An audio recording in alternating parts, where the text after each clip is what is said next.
Welcome to the fifth lecture of the class in Chapter 5, Asset Identification and Characterization. You can find this chapter on pages 104 to 130 of your textbook. So typical agenda, last lecture and chapter review, what did we cover in the last lecture, and then we'll get into what the lecture and chapter objectives are for this particular set of slides. Then we'll get into the lecture itself, and then we'll have a set of review questions to help you summarize the key aspects of this particular lecture. So remember the last lecture, what we did is that we built upon the knowledge that we had in the first section of the course where we talked about what basic information security is and what basic systems administration is. And we presented the basic information security model. Specifically, we talked about the four components in the model, which are the information assets, which is the gold in the entire model. The that are located within a particular IT system, such as a database server, web server, and so on. There are vulnerabilities that are associated with those particular servers or IT systems.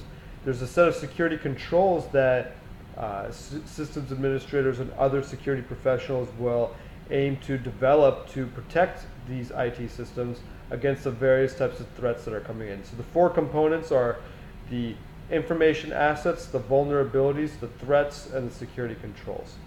And what we did is we provided a example or multiple examples for each of those. So for example, for threats, we talked about malware, we talked about ransomware and phishing and all the different types of threats that are out there. Security controls, we talked about procedural and so on, all the different types of controls that you could take to help mitigate some of these threats that are coming in. In terms of the vulnerabilities, there are the procedural vulnerabilities, there are software vulnerabilities, and so on. In this particular lecture, what we're going to be doing is we're going to be taking a deep dive into what assets are. And specifically, we're going to define what are the 5 major categories of assets. So what really last lecture we aimed to do was identify what is the major components of the information security model. And not only that, it's just providing a brief high-level overview of those major components. Now, this set of slides and the next few sets of slides, we're going to be talking about each of those components in detail. And in this particular lecture, we'll be talking about assets in particular. So like I said, we'll be defining what assets are, what the 5 major categories are, and examples in each category. We'll also define asset criticality and sensitivity, and we'll summarize the asset lifecycle. So remember the information security model, we have information assets. That's the main thing that we're trying to protect. It's the resource or information to be protected. And all security efforts are in an effort to protect assets, not just information security. So like we talked about in the last lecture, we have national security is to defend the nation's autonomy. The asset is the national autonomy. In home security, we want to defend against break-ins, and the asset is the home. The representation of the model is gold. Many information assets are more valuable than gold, and these assets are often stored in an IT system. IT system is an assembly of computer hardware, software, and firmware configured for the purpose of processing, storing, and forwarding information. We talked about the differences between information security and physical security. So traditional security, which is more physical in nature, the assets are visible. So there's the home and the car and that type of thing. The intrusions are visible, so the broken glass, the shattered glass, that type of thing. The intruders are often local because it's more of a physical asset which is being stolen. They're within a local vicinity. They're not off in some remote area in a foreign country. And the main differences between information and physical assets can be summarized as invisibility and duplicability. So invisibility in information security, the most valuable assets are often invisible. So for example, they don't have a physical component to them. So for example, the student assignments on a file system, customer information in a database, and that type of thing. Physical assets they're tangible. You can touch and feel them and have a sense of them. Duplicability is another challenge in InfoSec. So duplicability, your assets are not just invisible, they're also costless to replicate. So you can copy and paste them effectively. You can make large quantities of the same information asset and so on. And the thing that this leads to is that information theft is not visible. The information theft is not visible even to owners. How do you know that your assignment was copied without your permission, for example? So let's get into the assets within an organization. So one of the key things within information security, and this is something that I argue in all of my cybersecurity courses, is that an organization must first really understand what types of assets do they have on their networks? What types of assets are they interested in protecting? You can't necessarily protect everything. Certain things may have a higher level of importance than other information assets on your company. Now, most organizations, they don't know that they've been compromised. There's only two types of organizations out there: those that have been breached and know it, and those that have been breached and do not know it. So everybody's been breached to a certain extent, and adversaries are trying to identify what are the assets for their own benefit. So they're doing their own type of reconnaissance. So identifying your assets within your organization, what is the most important assets for you, is absolutely critical. Now, the asset identification is often done via checklists, and this checklist kind of approach is a very basic approach, but it's actually quite effective. So you can think about, if you live in Florida, you can think about the hurricane preparedness checklist. So that you want to make sure that you have your dried foods, and you want to make sure you have water and flashlights and that type of thing. And so these checklists are for, in the context of an organization, you want to make sure that you have certain types of assets that are available to you no matter what. You want to make sure that the CIA, the confidentiality, integrity, and availability of those assets are maintained such that you're maintaining good information security. Now, information security checklists are very difficult to develop. I'd like to give you a cookie cutter type of approach that would be applicable across all organizations, but unfortunately it's impossible to do something like that. Organizations are very unique. What's important to a university may not be so important to a bank. So at a university, maintaining student confidentiality, integrity, and availability of student records is absolutely crucial. But at a bank, they don't necessarily care about that because they don't have that type of data. They don't have that type of information that's stored on their IT systems. Instead, they have financial transactions. So the checklists are often difficult to develop, but there's also different types of asset identification procedures that are out there, such as the ISO 27002. Now, this is not something that is necessarily a blanket for all organizations, so I do have to mention that. But this is a way that's trying to help standardize some of the asset identification, at least within industries. Let's talk about the different types of assets that you may include in your checklist. Just generally speaking, there's two types of assets that are out there: general and idiosyncratic. General assets are the assets that are found in most organizations. So for example, email.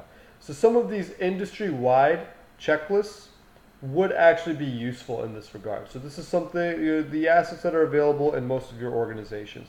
Pretty standard across a lot of organizations. Email would be one, maybe database servers, just in general that they're there, not necessarily the data that's on them, that type of thing. So they're general assets that are available within and across organizations.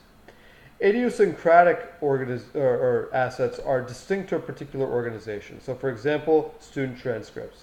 So correct identification is difficult. It requires the determination of processes, procedures, and activities in the organization. Essentially, you need to have a good understanding of what are the key things within a particular organization that you need to be aware of. Now, I worked at the Artificial Intelligence Lab at the University of Arizona, and in the AI lab, what I really did was that I had to work on a lot of different projects, but not necessarily all of those projects had the equal importance to each other. Moreover, some of them were being phased out, they needed to be closed out, and that type of thing. And those projects had many different, say, scripts or pieces of code that were idiosyncratic to the AI lab. They were distinct to the AI lab. Now, not all of them required to be checklisted. Some of them, we wanted to put them away. We didn't want to touch them anymore, that type of thing.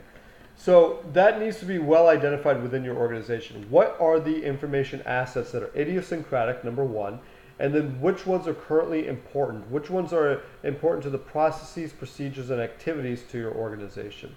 So this requires considerable effort and attention to detail. And it can't necessarily be done by one person. It needs to be done by a group of people.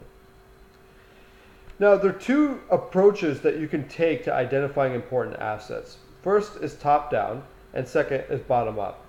The top-down approach is looking at, say, the About Us on a website, the annual reports, the vision statement, mission statement, and publicly available records.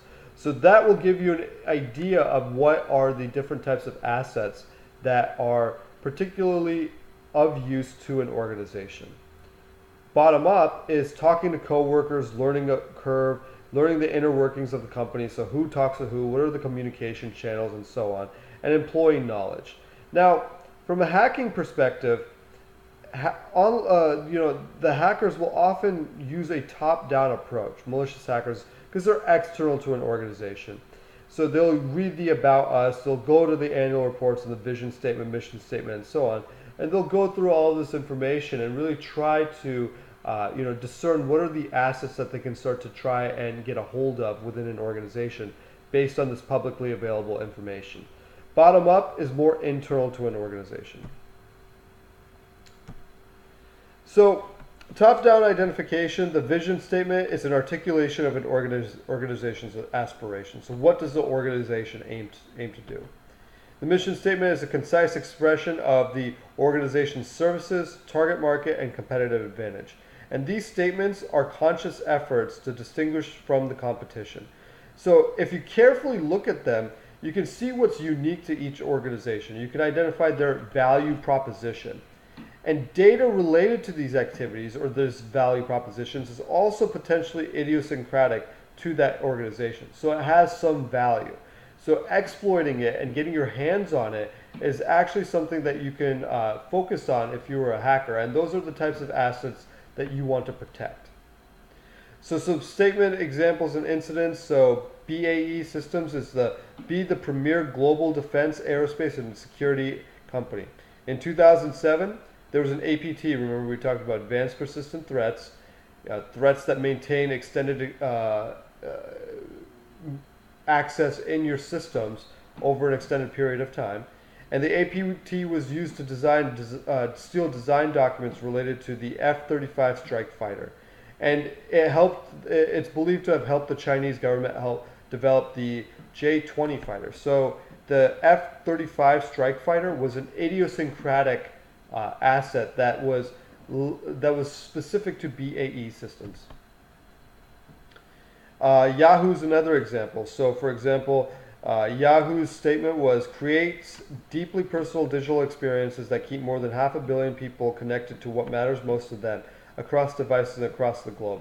That's how we deliver your world your way. And Yahoo's unique combination of science plus art plus scale connects advertisers to the consumers who build their businesses. Now, in July 2012, a simple security misstep in the design of one service, Yahoo Voice, led to a leakage of nearly 400,000 credentials. We can see, again, with University of Nebraska Lincoln, the types of statements that they have and what types of assets that you can really link to those particular types of statements. Now, once you know the different categories of assets and you've taken the bottom up or top-down approach or top-down approach to identifying those assets must be pinpointed and categorized even further. So in general, there are 5 different types of assets: information, personnel, hardware, software, and legal. Information assets are digitally stored content by an individual or organization, and they may be stored in the cloud. They're usually the most important asset for information security, and it's the prime target for hackers. So for example, general information assets would be payroll data, cash flow data, credit card data, and so on. Idiosyncratic would be intellectual property, student grades, and so on.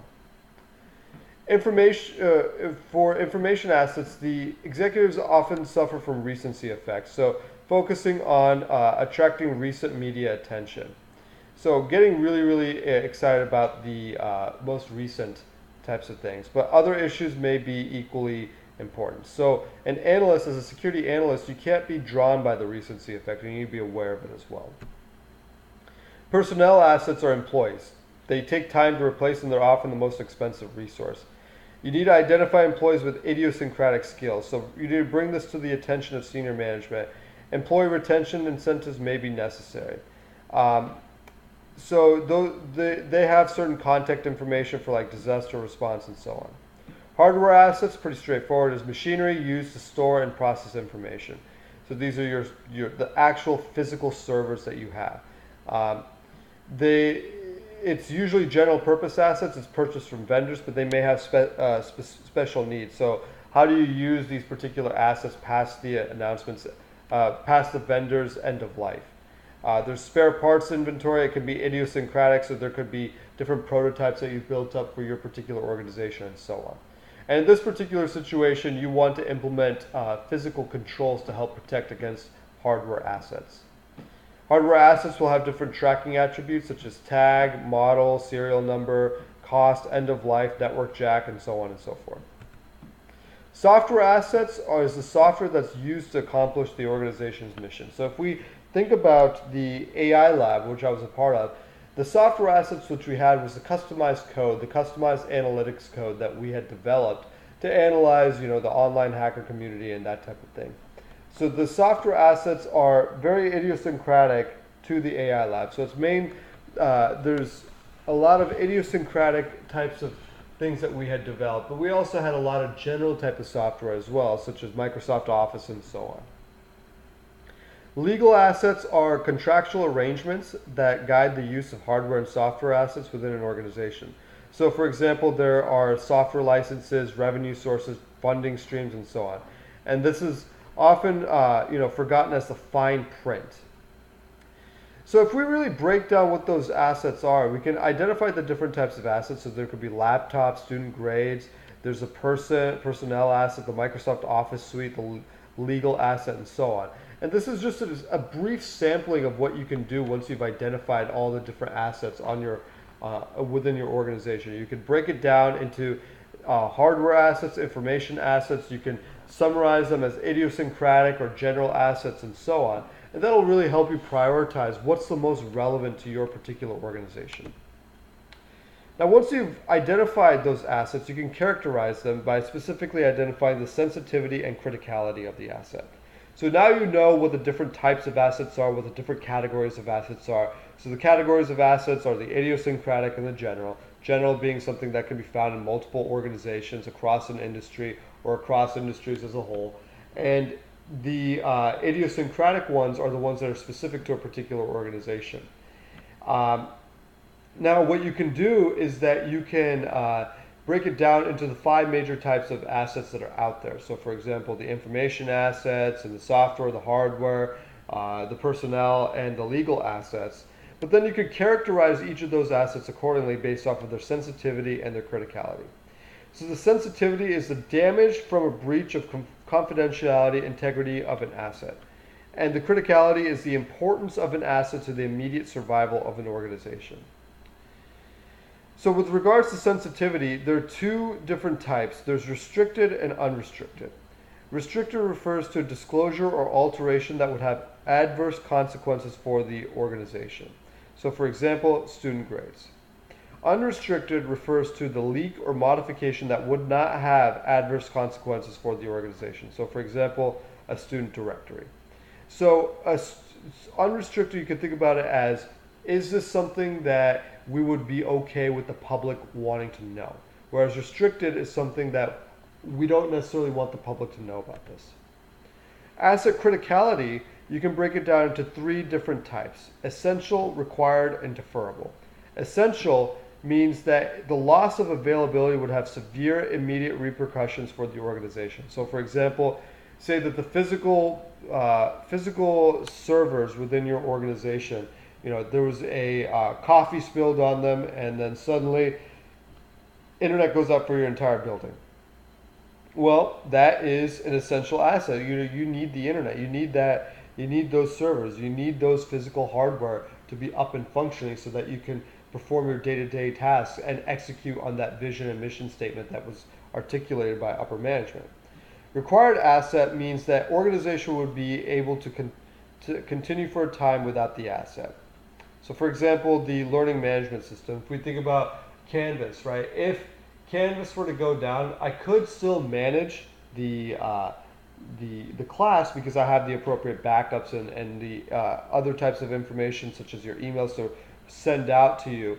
But it's not something that we would want to go down for an extended period of time. And then a deferrable asset is loss of availability is tolerable. So, for example, if there's a university website out there that we don't, many people may not check or anything like that, it's just kind of a pet project or something like that, then it's a deferrable asset. So the loss of availability is tolerable to the organization. So you can break down, once you've identified what the assets are, what the asset types are, their sensitivity, their criticality, and so on. That can help you get an idea in terms of which assets to prioritize.